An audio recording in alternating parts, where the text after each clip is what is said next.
Hello guys, welcome to my channel, Juni's Nature. Today I will read to you about my poem on COVID-19.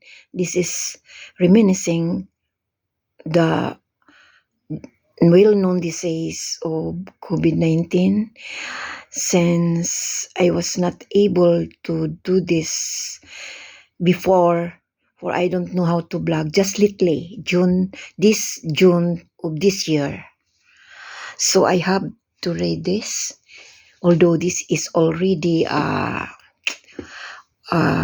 history, but history repeat itself if it is not well handled and managed. Before, do you remember, guys, that we always use a face shield, then a face mask. Sometimes you are out of stock of face mask. Then we have alcohol. Then we have a sanitizer.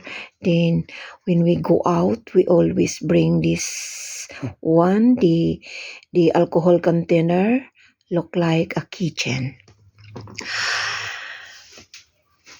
COVID-19. This is a coronavirus disease. Coronavirus disease. 19 since it happened on the late 2019. And here it goes. COVID-19, a pandemic on the hot, a well-known killer virus in every spot, the worst best in any country, the incredible and unseen enemy in any place you stay. You can walk, you can run, you can jump, you can climb, you can swim, but you cannot escape its sting, where its deadly thorns in a wing. Death's hair, deaths everywhere, boreal hair, boreal everywhere. Babies cry, toddlers cry, adults and old adults cry. Tears over here, tears everywhere. Sounds of sadness, loneliness, and silence in every wind blows swinging. Emptiness and miseries arising. Hospitalization here, hospitalization everywhere. Vaccination here, vaccination everywhere. Prayers here, prayers everywhere. Looking for help, looking for answers.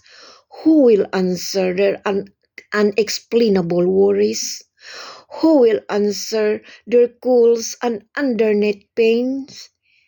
Their shocking feelings of fears? The bubbling beat of their hearts? Causes still unknown, started in the late 2019, its end is yet uncertain. May the beast God's creation with beast minds come to the open. Why not you and I and we use our best ideas combined with the omnipotent power of our Creator? So praise that apocalypse hit the bullseye of that evil virus, eliminates its vigor. Let peace and healthy nation arise again, and be our children forever enjoy the gifts from heaven. That's all. Thank you. God bless us all.